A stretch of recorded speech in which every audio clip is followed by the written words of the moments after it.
thanks Bob. And yeah, I'm pretty glad that I didn't get traded to Sydney. Wouldn't have enjoyed it too much up there. And, also pretty glad that I got traded to the Crows. Probably one of the best things that ever happened to me. And I thank Jared Neesham for that. It's probably one of the most nerve-wracking times in my life. I was a 17-year-old kid. And I got flown. What seemed like halfway across the world, coming from Darwin down to Perth and with my old man, and had a meeting that didn't go too good.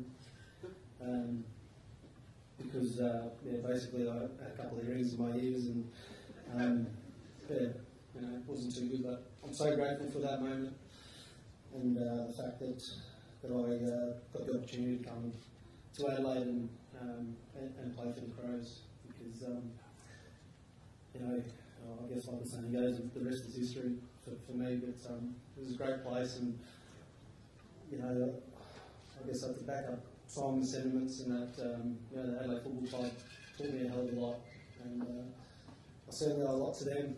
I owe a lot to the game of football for where I am today, and the opportunity that gave me from a snotty nosy kid that grew up in Catherine. My first look at SANFL footy was watching Escort Cup, I think it is, on telly on ABC. And a bloke came to Catherine when I was a kid in about 82, 83 it was. My old man was coaching the Catherine side in the amateurs there, and a bloke named Malcolm Dwight came to Catherine, and that was my first real introduction to South Australian footy. And it's quite ironic that about 15 years later that we coached into a premiership. I guess I wouldn't have been here if it wasn't for a lot of people, and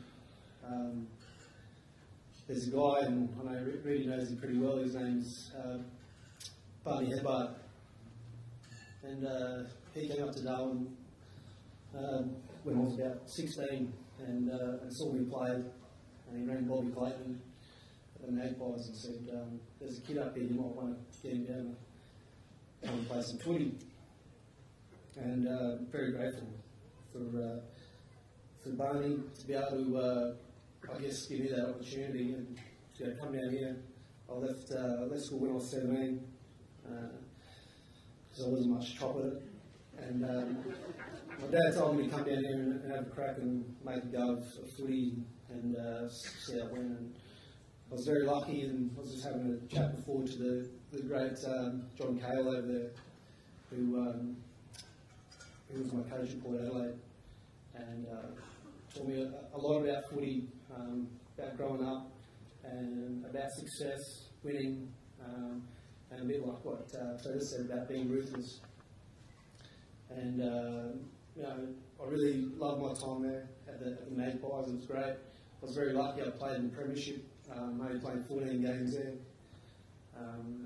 Got some great memories. The people that I lived with when I came down, true Port Adelaide people, still friends, very close friends, and they've been my South Australian family to this day.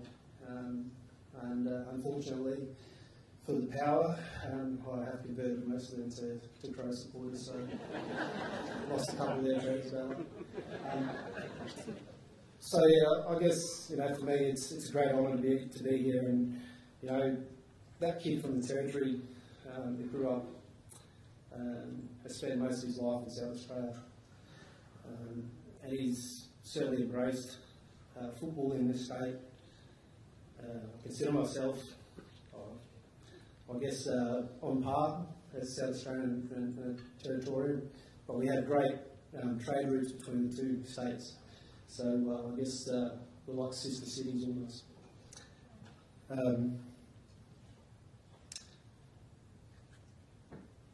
There's a gentleman here, there's not here actually, that I probably owe a lot to, and he gave me that opportunity.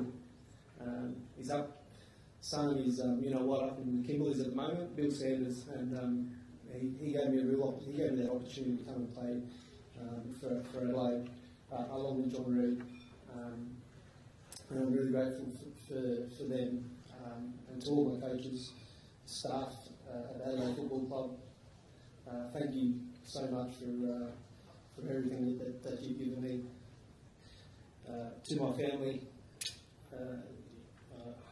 and like everybody that's come before me has said that, you know, you only, football is a wonderful journey, and but it's only as good as the people around you. And I'm very lucky that I've had some great family support. My wife, Rachel, and my two beautiful kids, Connor and Maddie, can't be there. Once again, entrenched in the South Australian life. My son is he's in Mackay at the moment, playing for South Australia in the under-13 rugby league championships up there. So you know, it's tough, but we have to make a decision, and you know, I'm heading up tomorrow to spend some time with them. So I'm looking forward to that, but I wouldn't miss this and what for quid. So thank you very much to the Commission for affording me this honour, and yeah, I'm just I am so humbled to be up here. Thank you. Congratulations to Andrew McLeod. Andrew, well done, mate. Now, I heard a little groan in the room when you said your son's up playing rugby league. Now, I don't know if that was all the women in the room that saying, well, you're not with your family at the moment, feeling sorry, or it's all the blokes thinking, what the hell is McLeod doing playing rugby league, not Aussie rules? What's going on there? It's just like any kid at 12 years old who's trying to get out of school, and went to a competition, and yeah, he got selected to play for South Australia. So he's up there, and yeah, thinks he's good just later, but you know. Not Andrew McLeod. Andrew, I think the measure of great football obviously is to stand up on the big stage. You stood up on the biggest stage twice in probably the two most important games of your life. That must give you enormous pride to be able to say you performed on those 2 days. Yeah, growing up as a kid, I watched a lot of footy, and you know, I think it's a bit of a measure of a player is to, you know, being able to stand up in times when, you know, you most needed.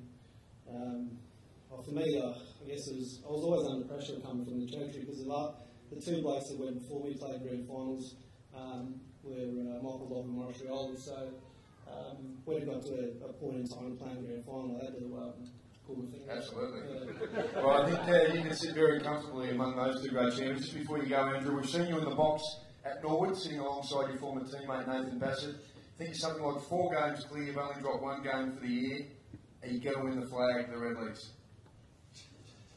I'd like to say yes, but you know, there's a long time between now and then. And at the moment, we're going all right. And you know, we had a pretty decent win. I'll just make sure my forwards kick goals, and yeah, I'll escape the wrath of Bass. Well, they've got a very good teacher if you're teaching them, Andrew McLeod. Good luck for the rest of this footy season. Good luck.